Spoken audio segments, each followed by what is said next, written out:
What if you could enjoy gaming while also helping save the planet?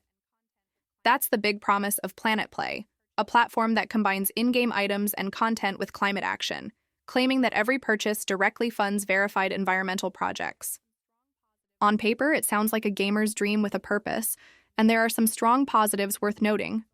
Their domain has been active since 2003, which shows a long history and stability. They're active on Instagram and YouTube with visible community engagement, and their CEO, Ria Lucas, is not hiding behind the scenes, but openly sharing the mission through a podcast.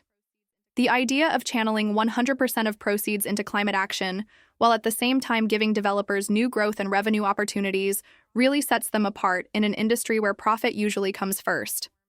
But, like many platforms, PlanetPlay isn't without its flaws.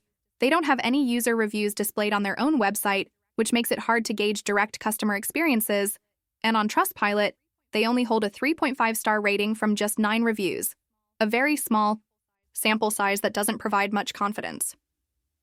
The feedback that does exist is quite mixed. Some users love the eco-friendly mission and appreciate the deals, while others mention issues like slow order fulfillment and poor support responses. So overall, PlanetPlay seems to be a platform with a refreshing and meaningful mission, but the limited reviews and mixed experiences leave some question marks. It's not an outright scam, but it's also not completely proven to be flawless, meaning potential users may want to support the cause, but also proceed with realistic expectations.